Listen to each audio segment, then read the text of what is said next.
4. Livro de Romanos, capítulo número 4.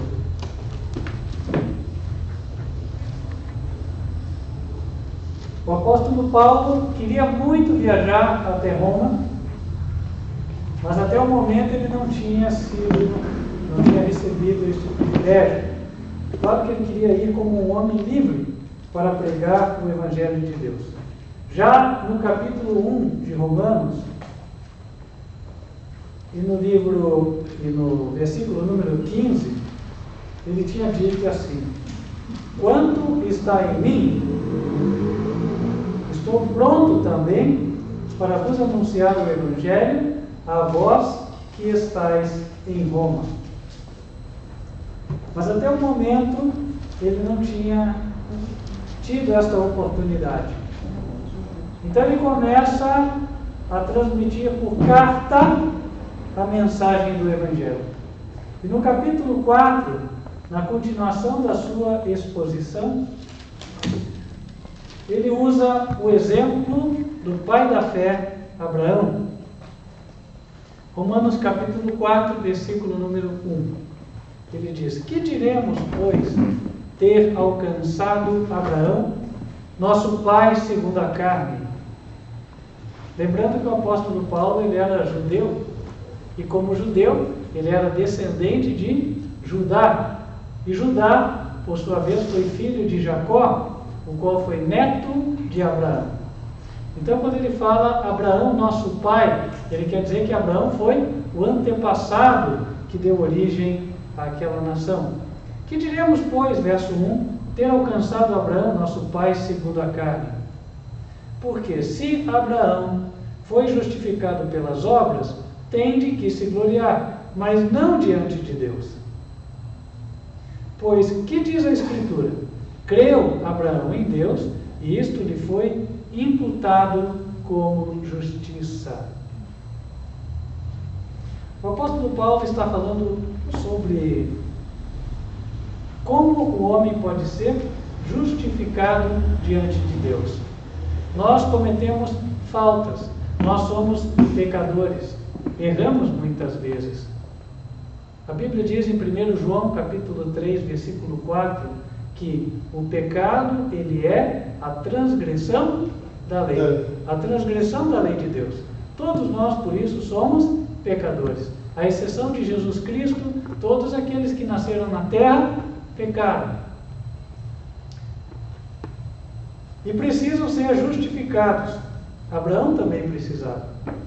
Aqui é dito que Abraão foi justificado, mas não pelas suas obras, embora a Bíblia testifique que Abraão tenha sido uma pessoa justa aos olhos dos homens.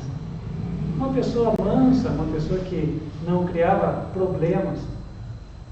Porém, para alguém ser aprovado por Deus, é necessário mais do que ser apenas um bom cidadão. Tem muitas pessoas que dizem de si mesmos: não, mas eu não faço mal para ninguém, eu ajudo as pessoas, eu acho que o dia que Deus for me avaliar, eu vou ser até recompensado. Esse princípio que está no coração das pessoas é um princípio errado. Na verdade, Deus é tão puro que ao chegarmos até nos impressionamos. Quando eu entro neste templo, eu vejo tudo branco, paredes brancas, recém-pintadas, né? Tudo claro, cadeiras brancas, o predominante claro, branco, me dá uma sensação de pureza, de limpeza, não é assim? De estar na presença de Deus, aqui no caso, porque esta é a casa do Senhor. Ora, assim como essa parede, aparentemente, olhando de longe, não tem nenhum defeito, a justiça que Deus aprova, ela é assim também. Ela não tem nenhum defeito. Ninguém pode satisfazer a justiça de Deus por alguma coisa que faça. Por isso, meus queridos irmãos, Deus não aprova chamarmos: olha, fulano no passado fez boas obras, então ele é um santo. Ninguém pode ser santo pelas suas boas obras. Só Deus pode converter um ser humano em santo. É possível? É. A Bíblia diz que é. Mas é uma obra divina, não é uma obra humana. A santidade de Deus, nenhuma tinta que fabriquemos pode produzir. Tampouco Abraão poderia ser justificado pelas suas obras, Abraão era um pecador como nós, e se ele pudesse ser justificado ou perdoado pelas boas obras, então ele poderia até dizer que ele era bom.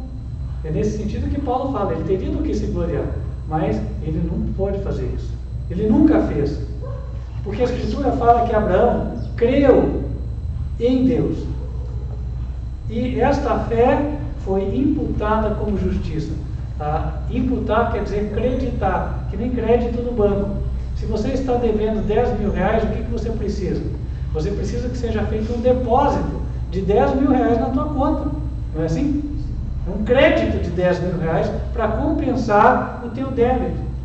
Nós tínhamos uma dívida que era o salário do pecado. O salário do pecado qual é? Está em Romanos, capítulo 6, versículo 23. Diz aqui: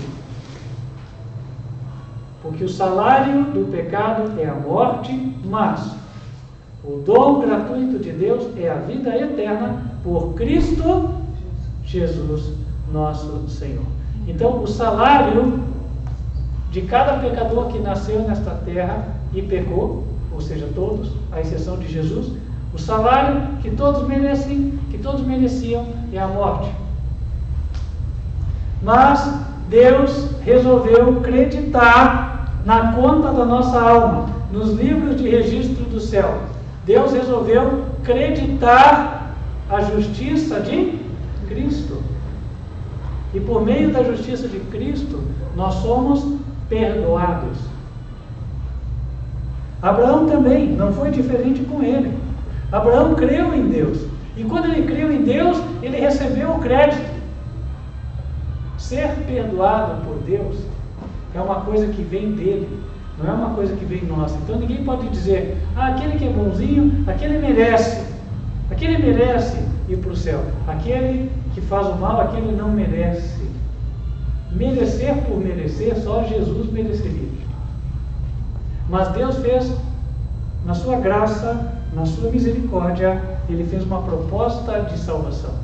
Se nós cremos em Jesus Cristo, Ele põe um crédito no nosso livro do céu, e os nossos pecados são o quê? Perdoados. Abraão creu em Deus, e isso foi creditado como justiça. E aí Paulo vai defender esta doutrina, este ensino.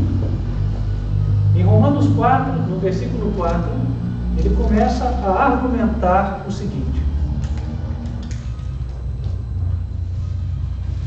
ora, para aquele que faz qualquer obra, não lhe é creditado o galardão segundo a graça, mas segundo a dívida. Então, se Abraão fizesse por merecer, ou se alguém de nós fizesse por merecer o céu, Deus ia estar devendo, né? Já pensou? Não, eu já consegui o que precisava para entrar no céu, agora falta Deus fazer a parte dele, me levar até lá. Mas não é assim. Deus não está devendo nada para ninguém. O que acontece é que Deus ama, a Ele dá a sua graça. Deus nos ama. Versículo 5: mas aquele que não pratica, porém crê naquele que justifica o ímpio, a sua fé lhe é imputada como justiça. Assim também Davi declara: bem-aventurado o homem a quem Deus imputa a justiça sem as obras, dizendo: bem-aventurados aqueles cujas maldades são perdoadas e cujos pecados são cobertos. Bem-aventurado o homem a quem o Senhor não imputa pecado. Vamos entender isso aqui. Então, primeiro Paulo fala, olha, se Abraão tivesse feito algo por merecer, então Deus está devendo. Mas não é o caso. Deus não estava devendo nada para Abraão. Aí no versículo 5 ele fala, mas se alguém não pratica, mas crê, então é a fé que é acreditada como justiça. Esse verso não pode ser mal interpretado. O que Paulo está dizendo aqui é: quem creu, Deus pôs o crédito. Creu no Senhor Jesus, creu no Senhor como Salvador, então Deus foi e acreditou lá no livro do céu e apagou. Ou seja, Ele escreveu perdão ao lado dos pecados, para mais tarde apagá-los para sempre. Isso foi por crer, não por fazer. Então o sentido não é que qualquer pessoa que não pratique a justiça será perdoada. Não é isso que o verso está dizendo. Porque senão, para que pregar o Evangelho? Não é verdade? Se o Evangelho fosse para todas as pessoas continuarem ímpias, e aí Deus abria a porta para os ímpios lá no céu, então não precisava nem Jesus ter morrido na cruz. Qualquer ímpio iria entrar. Mas não é assim. Quem vai entrar no céu, vai entrar como? Puro. Vamos ver qual é a igreja que Jesus vem buscar? Marquem aqui, porque nós vamos voltar, e aí nós vamos lá para o livro de Efésios, um pouquinho para frente, Romanos, daí vem 1 Coríntios, 2 Coríntios, Gálatas, e então Efésios. Efésios, capítulo 5,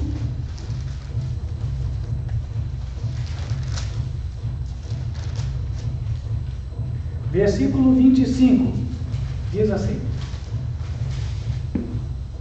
Vós, maridos, amai vossa mulher, como também Cristo amou a igreja, e assim mesmo se entregou por ela. Podia ajudar o irmão ali, né? Então vamos lá, Efésios capítulo 5, versículo 25. Efésios capítulo 5, versículo 25.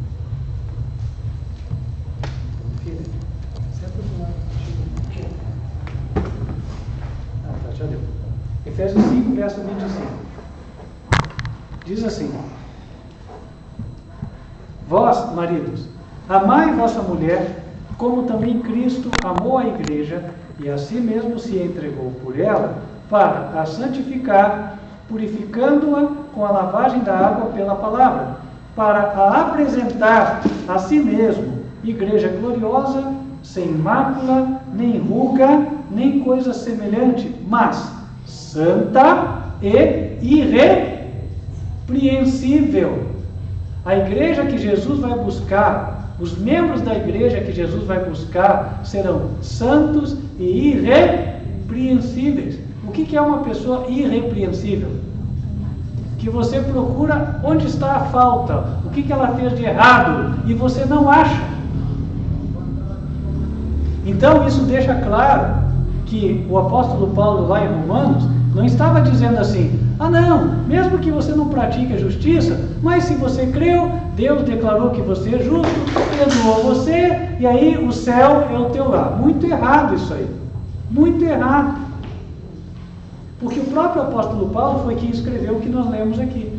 Jesus vem buscar uma igreja santa. Então Deus, quando Ele perdoa alguém, o que Ele vai fazer com aquela pessoa? Vai transformar ela em um santo, em uma santa. Mas é possível? Para os homens não é possível. Mas para Deus, nada é impossível. Deus não é o Deus de milagres? Deus não opera milagres? Sim. E o maior milagre que Ele opera, meus queridos irmãos, é dentro dos nossos corações. Aonde ali há o pecado, há o vício, há o erro, há a mentira, há a maldade, Ele limpa tudo. E Ele põe a justiça, a santidade, a perfeição. No livro de Efésios, capítulo 4, no versículo 24, o apóstolo ensina que nós nos tornamos outra criatura, um novo homem. Efésios 4, verso 24, diz assim: E vos revistais do novo homem que, segundo Deus, é criado em verdadeira justiça e o quê? Santidade. Verdadeira justiça e santidade. Às vezes eu passo na rua e eu vejo, infelizmente, uma cena triste, a pessoa, o mendigo, abrindo o saco de lixo e procurando alguma coisa que ainda possa comer. Ele está procurando restos ali. E aí ele de repente enfia a mão no saco e ele acha, por exemplo, um frasco ali. Tá? Aquele frasco ele já esteve cheio de comida, de alimento. E agora aquele frasco está ali, o rótulo está ali, a tampa está ali. E ele, na esperança de conseguir alguma coisa, rosqueia, abre.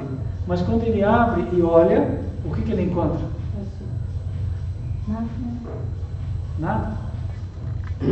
Porque quem jogou no lixo é porque já usou, já consumiu tudo que estava ali dentro, certo?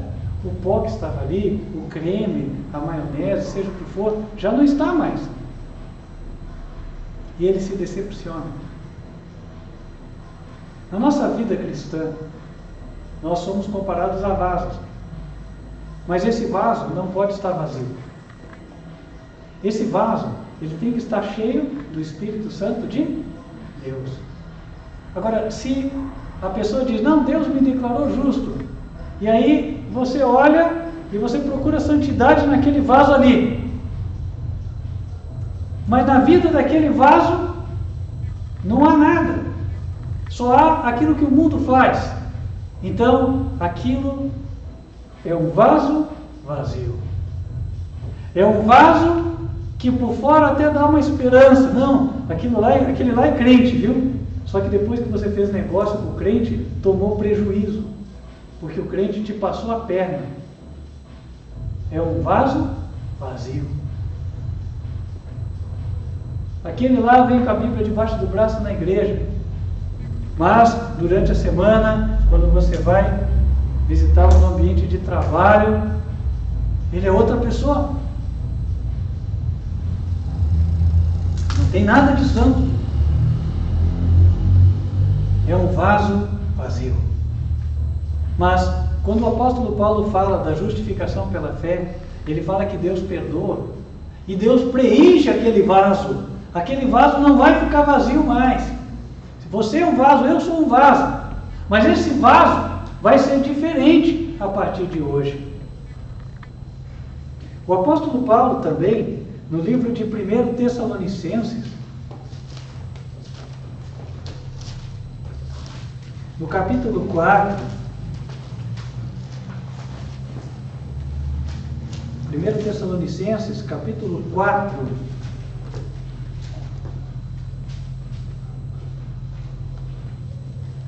versículo 4,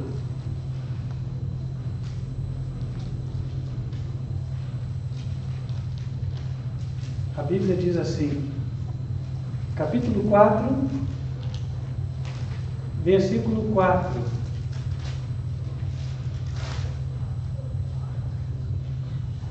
isso, diz que cada um de vós saiba possuir o seu vaso em santificação e honra, não na paixão de concupiscência, como os gentios que não conhecem a Deus.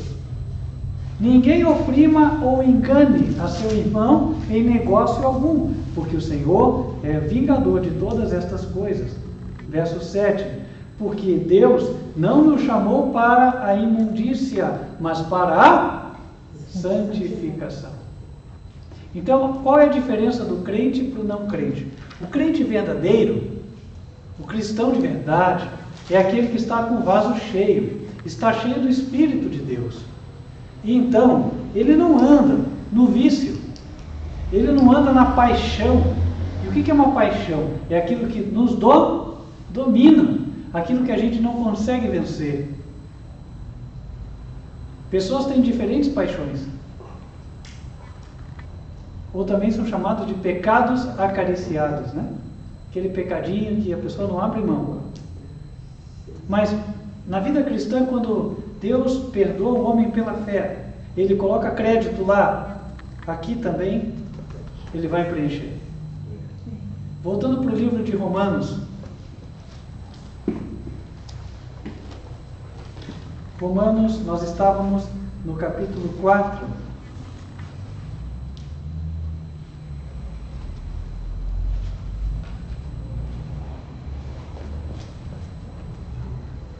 Nós tínhamos lido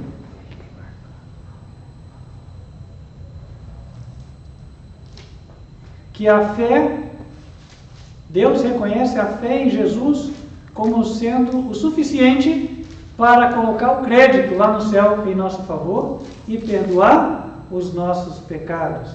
Mas a fé não é uma licença para pecar. Não é uma carteira de trânsito com crédito para fazer 40 pontos de infrações. Não, não é.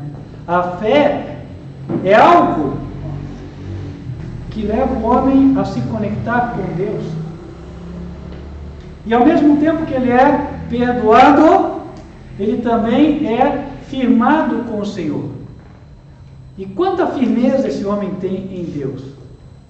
Vamos ver em Romanos 4 ainda. A partir do versículo 16. Portanto, é pela fé, para que seja segundo a graça, a fim de que a promessa seja firme, e toda a posteridade, ou para toda a posteridade, não somente a que é da lei, mas também a que é de Abraão, o qual é pai de todos nós. Como está escrito: por pai de muitas nações te constituí, perante aquele no qual creu, a saber, Deus, o qual vivifica os mortos e chama as coisas que não são, como se já fossem. Vamos explicando. É pela fé. O perdão dos nossos pecados é pela fé, segundo a graça maravilhosa de Deus. Isso é assim para que o perdão seja uma promessa que Deus cumpre. Quando que a promessa de Deus é cumprida? Alguém tem ideia? Quando é que a promessa de Deus é cumprida? O sangue de Jesus. A promessa de Deus é cumprida, irmãos, quando nós colocamos o pé no céu.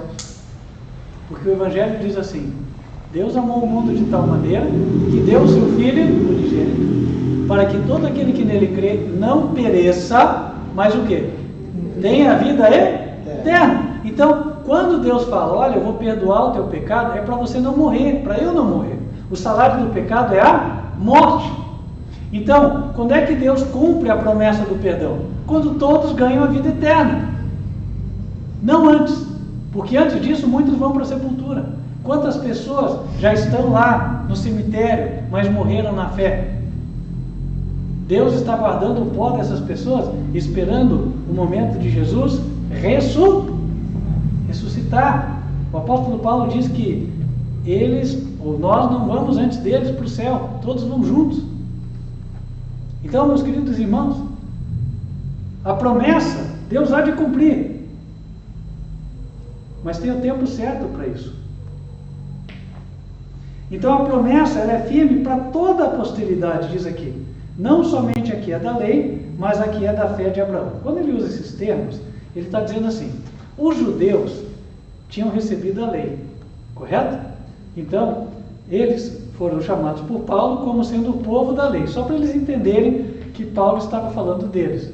Os gentios não tinham recebido a lei, que nem Deus deu lá para Moisés, lá no Monte Sinai, nem nada. Eles tiveram que aprender alguma coisa através dos judeus, porque a Bíblia foi dada para os judeus, certo? Então Paulo agora, quando ele está explicando o perdão de Deus, ele fala assim: a promessa do perdão é para todos, não é só para o judeu, é para qualquer pessoa que teve uma fé como Abraão teve fé. E Abraão, pela fé que ele teve, ele é o pai de todos os crentes. Versículo 17.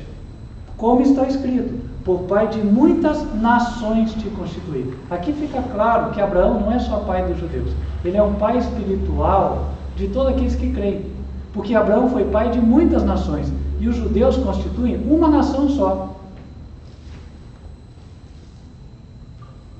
Ele creu em Deus, e aqui diz que Deus chama as coisas que não são como se já fossem.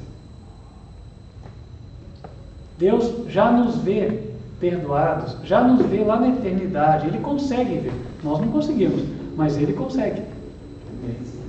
Está vendo o irmão Adir pegando o fruto da árvore da vida lá no céu? Deus já está vendo isso, amém? Amém. Um dia estaremos lá, né, irmão Adir? Pela graça do Senhor, nós vamos comer junto da árvore da vida. Diz a Bíblia que uma vez por mês nós vamos estar lá. Então, vai ser o nosso ponto de encontro. Cada um pode estar em um lugar diferente, mas naquele dia estaremos lá. E aí, como foi esse mês, então? Depois de 10 mil anos no céu, que vamos viver a eternidade, correto?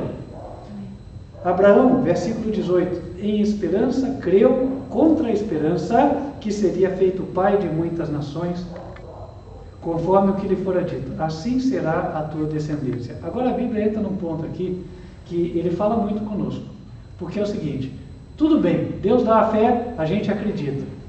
Só que daí a nossa fé é provada. As coisas demoram para acontecer. Quanto tempo faz que nós estamos na fé? Eu posso dizer que eu já estou há várias décadas na fé. E eu continuo na terra, ainda não fui para o céu. Mas por isso eu vou desistir? Não. Vou desanimar? Não, não podemos, não devemos. Devemos continuar firmes na fé. Abraão não desanimou. A grande prova de fé de Abraão foi aquela, de que Deus ia dar para ele um filho. E esse filho ia ser o meio pelo qual Abraão seria pai de uma grande nação, de muita gente. Só que o filho não vinha. E aí, versículo 19 é dito que Abraão não enfraqueceu na fé, nem atentou para o seu próprio corpo já amortecido, pois era já de quase 100 anos. Irmãos, alguém de 100 anos pode ter um filho? Não. Mas Abraão ainda assim cria que Deus ia dar. Abraão também não olhou para o amortecimento do ventre de Sara. Sara não tinha mais o costume das mulheres. Então, não tinha como haver nada ali. Nem podia se gerar um filho. Quanto mais a esposa de Abraão dar a ele um filho.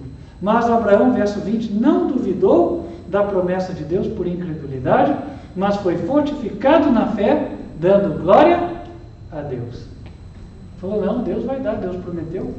Verso 21, e estando certíssimo de que o que ele tinha prometido também era poderoso para o fazer, pelo que isso também lhe foi creditado como justiça. Então, irmãos, a fé que salva você, a fé que te dá a vida eterna, não é aquela fezinha, né? Que um dia você vem jogar na loteria. Ah, não, eu comprei o bilhetinho porque vai que dá certo.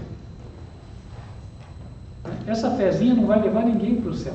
Essa fezinha é o equivalente àquele dia que você veio na igreja, o pastor fez um sermão que tocou o teu coração, chamou aqui para frente, e aí você veio, recebeu uma oração, disse que aceita Jesus, e aí voltou, depois ficou lá no mundão, e aí 10 anos mais tarde você lembra, não, mas um dia eu fui lá. Mas e daí? A fé permaneceu a mesma? A vida mudou? Então, a fé para a salvação é a fé que permanece até o último dia da vida do indivíduo. Ela não pode fraquejar. Jesus é o autor e consumador da fé. Quem andar com ele vai ter fé. Por isso, Jesus deve ser chamado para ser o nosso companheiro. E aqui muitas lições nós poderíamos até tirar, né? Por isso eu não devo ir em lugares onde Jesus não entraria comigo. Isso explica porque em muitos lugares o cristão não deve ir. Jesus me acompanharia para dentro do estádio de futebol, por exemplo?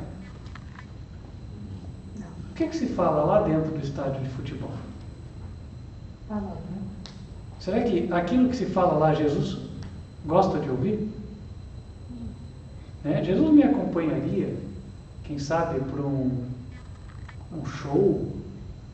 Será que ele me acompanharia na balada? Né? Ele me acompanharia no bar? Ele estaria comigo nesses lugares? Jamais. Então, a vida daquele que quer herdar a vida eterna, ela é uma vida de fé, mas é uma vida que dá para ver, porque você enxerga onde aquele indivíduo anda e você enxerga o testemunho dele e fala, não, esse aí é uma nova criatura. Essa fé de Abraão foi dada como exemplo. E aí no versículo 23 do capítulo 4 diz assim, ora, não só por causa dele está escrito que ele fosse tomado em conta, mas também por nós, a quem será tomado em conta, os que cremos naquele que dos mortos ressuscitou a Jesus, nosso Senhor, o qual por nossos pecados foi entregue e ressuscitou para nossa justificação. Então, meus queridos irmãos, a fé de Abraão, aquela prova grande que ele teve, foi escrito para ilustrar como vai ser a nossa vida.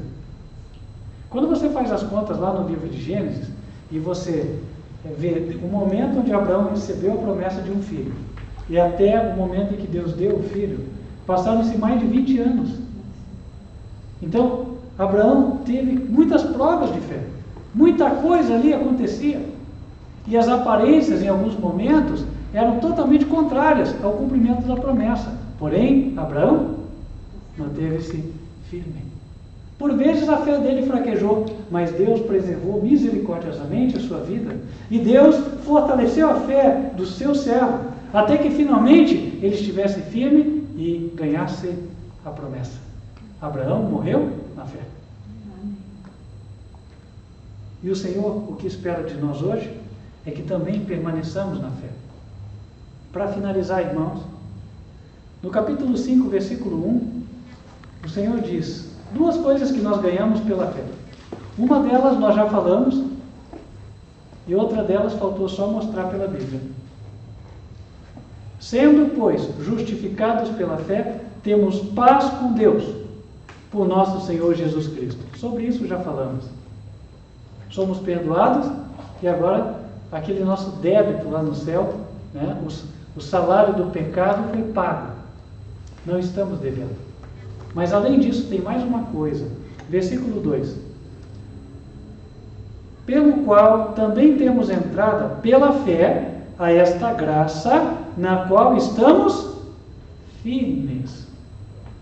O que é estar firme espiritualmente? Estar firme, irmãos, é não pecar. Estar firme é obedecer a palavra de Deus. Então, quando nós cremos, não só Deus nos perdoa lá no céu, Ele também derrama o seu Espírito sobre nós aqui na terra. E o Espírito Santo faz uma limpeza dentro da nossa vida, do nosso coração. E aí nós ficamos firmes. Será que você, ao olhar para a tua vida recente, não vê que tem estado firme na presença do Senhor? Será que você muitas vezes olha para os teus últimos dias e se lamenta? Mas está diante de você uma oportunidade. A oportunidade é que tudo seja diferente a partir de agora. Porque Deus está falando que a graça dele está aqui disponível. Basta pegá-la, ou se apossar dela pela fé. No versículo 5, ele disse: a esperança não traz confusão, porque o amor de Deus está derramado em nosso coração pelo Espírito Santo que nos foi dado. Deus hoje pergunta a você e a mim: deseja receber do meu Espírito? Deseja receber o Espírito Santo de Deus para estar firme nesta graça? Sim. Deseja de fato ser justificado pela fé? Amém. Quem é justificado, recebe. Amém. E que assim seja, meus queridos irmãos. Este Evangelho é o verdadeiro. É o que apresenta o perdão e converte o ser humano. Amém. Deixa ele pronto para dar a sua vida hoje. E hoje, se ele morrer, pode ter a certeza de que o céu será o seu lar. Amém. Amém? Amém. E que assim seja, meus queridos irmãos. Que todos hoje tenham essa fé em nome de Jesus. Amém. Amém. Vamos nos colocar de joelhos e falar com Deus.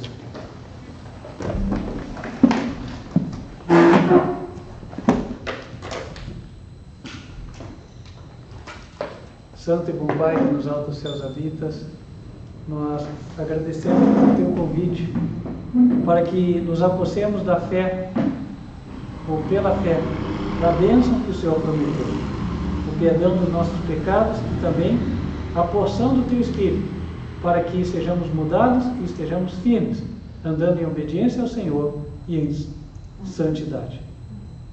Fortalece a tua igreja, ó Pai. O Senhor viu que hoje muitos aqui declararam que desejam receber o teu Espírito. Que o Senhor derrame o teu Espírito em todos como bons vasos do Senhor. E ao saírem daqui, ó Pai, até a expressão do rosto mostre que eles estão diferentes. Que eles sejam testemunho, que eles sejam a carta viva aqui na vizinhança, ou para onde forem, de tal forma que as pessoas, ao olharem eles, vejam que eles têm alguma coisa diferente e até perguntem: olha, mas o que aconteceu com você? Onde você recebeu isso? e que as outras pessoas também queiram vir aqui, na tua casa de oração, para receber a tua bênção. E logo, Senhor, esta casa se encha de pessoas interessadas, pessoas que também vão receber o perdão dos pecados e a tua graça para estarem firmes. Amém. Despede-nos com a tua paz e traze-nos de volta à casa de culto amanhã. Amém. Guia-nos, ó Pai, no teu caminho, é o que pedimos, e também pedimos, ó Pai, por aqueles que encaminharam seus pedidos de oração, um pouco depois de encerrar-se o momento. Mas que o Senhor os atenda segundo a tua sabedoria, o teu amor e a tua misericórdia. Amém. Pedimos estas bênçãos, agradecidos no nome de Jesus, porque as recebemos. Em nome de Cristo. Amém. Amém.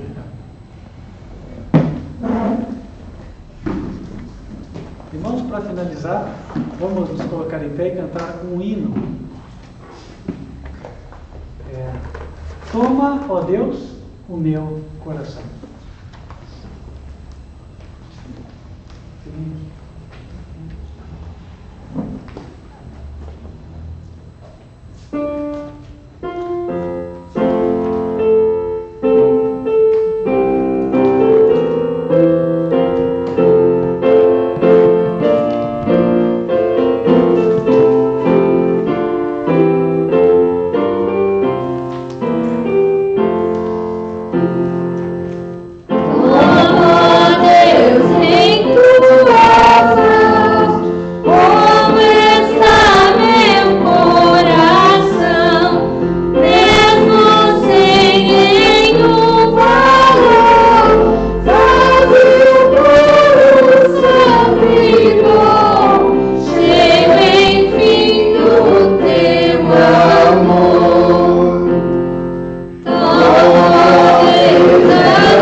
Para encerrarmos esta reunião, vamos fechar os olhos e invocar as bênçãos do Senhor.